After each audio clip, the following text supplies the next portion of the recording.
I signed the papers today. I signed the papers today.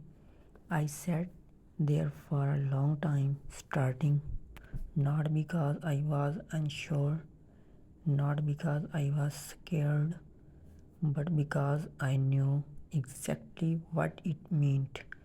This was not just paper and ink, it was not just a form to fill or a box to tick. It was a promise, a step, a change that could not be undone. After all the waiting, after all late night thoughts, all the maybe one day, and we will see. I finally did it. I signed, and now it's real. This is not a joke. No more hesitation, no more hiding behind excuses, no more pretending I don't feel what I feel, because today was not about dreaming anymore.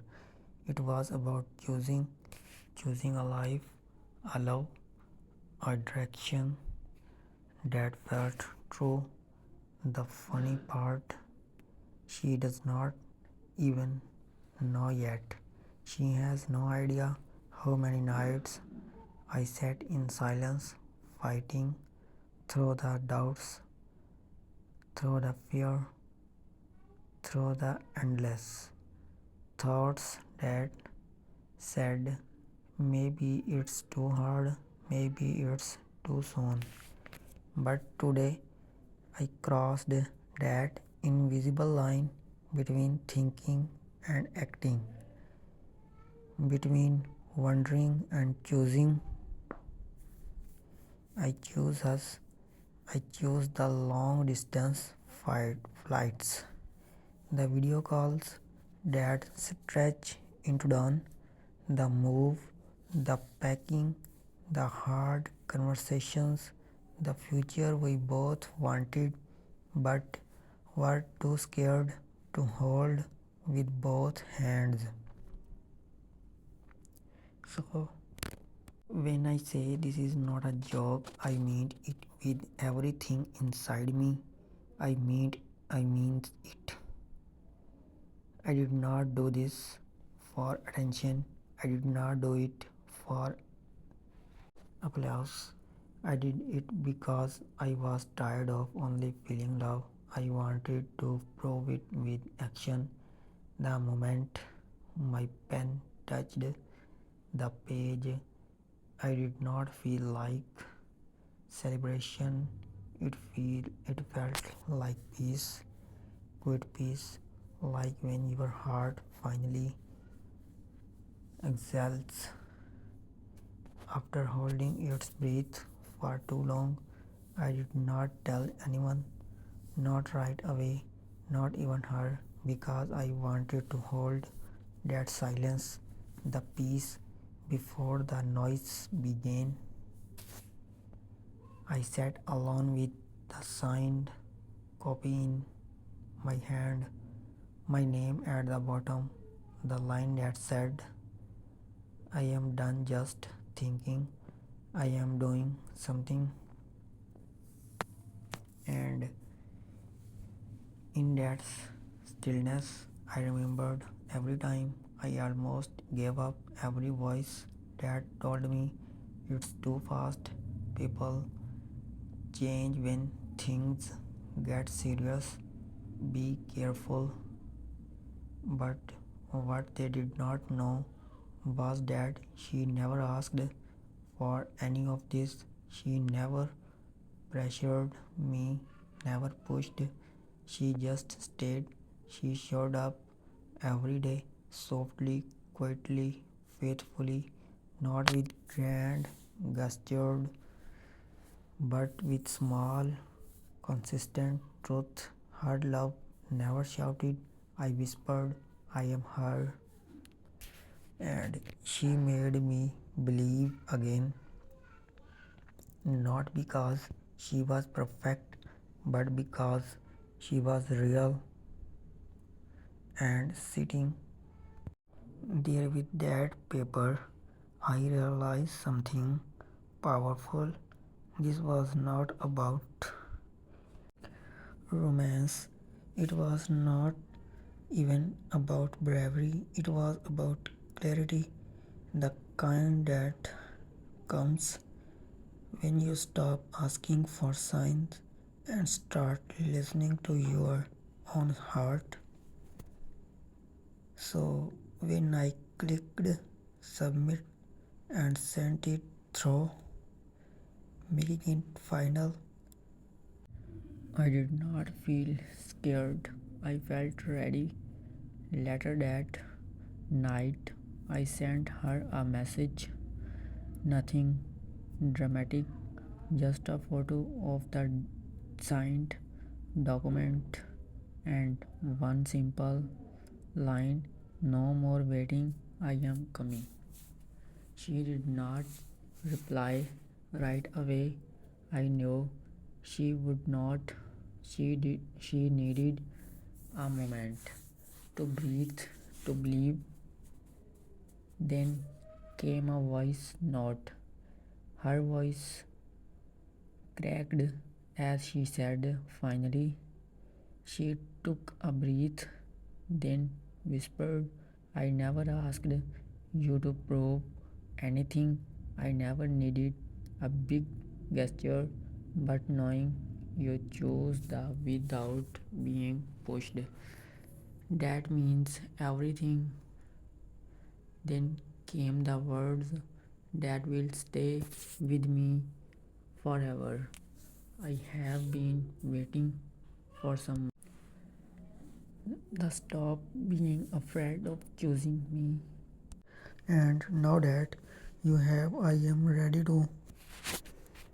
That night, I lay there in the dark, feeling something shift deep inside.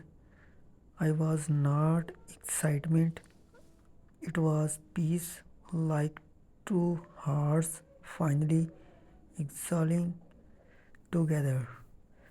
The paper was not just ink anymore, it was a doorway, a beginning, something real.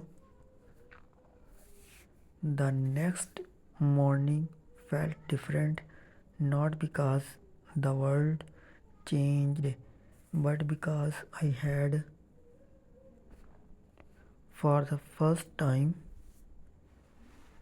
I woke up knowing I had stopped hesitation, I had stopped replaying the what if. I had chosen and I could not undo it, and I did not want to. Later that day, she called. Her voice was calm, grounded, soft. "So what now?" she asked. I smiled.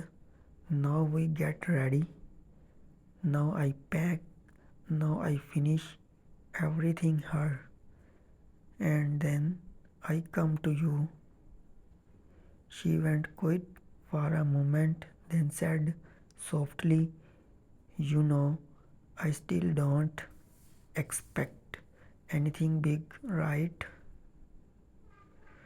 "I know," I said, "but I want to give you everything, anywhere, because you never asked for it, and that exactly why you deserve it." She was silent for a few seconds, then whispered, "You mean it?" "I do," I said, and it hit me how many promises had she heard before. How many people had said she mattered but never proved it.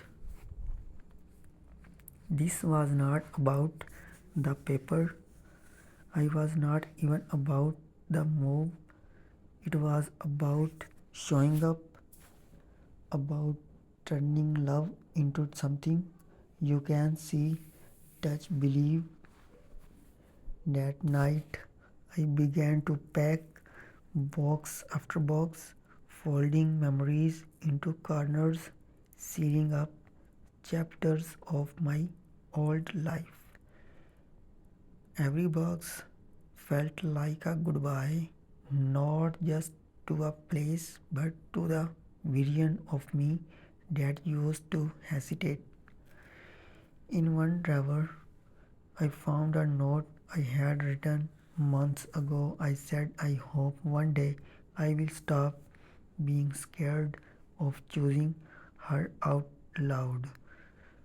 I smiled, folded it carefully, then burned it because I did not need to hope anymore. I had already done it. Before bed, I told her this may not look like much right now, but everything that comes next started today.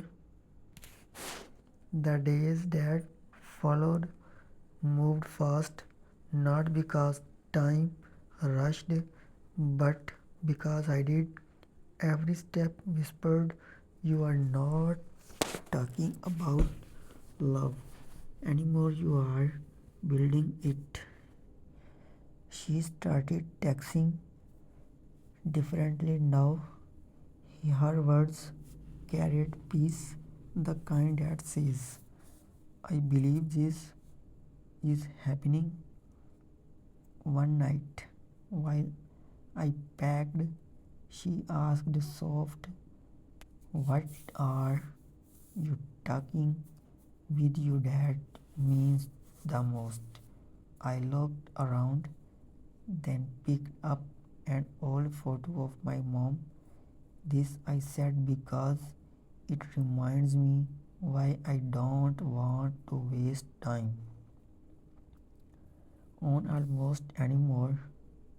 She smiled, then asked, and what are you leaving behind?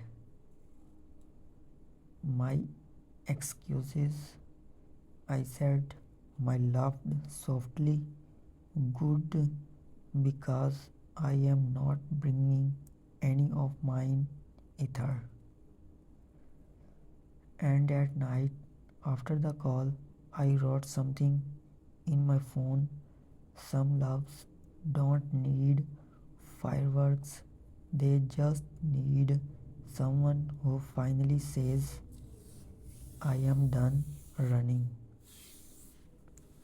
The night before my flight was heavy, not with doubt, but with meaning, because stepping into something new always means saying goodbye to who you used to be, the one who hesitated, who waited, who feared too much he was staying behind. The one getting on that plane was ready. Just after midnight, she texted, you asleep? Not yet, I replied, you nervous? Not about you, I said, just about saying goodbye to this chapter of me. She replied after a pause, then maybe the goodbye is not to a place, maybe it's to the old fears, and I felt that deeply because the fears that used to control me, the ones that said, she will get tired, you are not enough, they were not louder anymore. The next morning, I stood at the airport, bag at my feet, heart steady. She called. I heard her breathe. Then softly she said, you really did it. I told you I would, I said. She laughed quietly. a sound of relief. I did not think it would feel this real. It's always been real, I said. You just had to wait for me to stop being afraid of it. She was silent for a moment, then asked, "What's the first thing you will do when you see me?" "I will look at you," I said. "Really look, because for months I have only had your photos, your voice, your memory. Now I want the full version, you right in front of me." She whispered, "You won't need to say anything when you get her. I will already know." And I believed her, because love does not always shout. Sometimes it just shows up, and this time, so did I. I signed the paper today, and for the first time in my life, I did not just talk about love, I became it. Please subscribe my channel.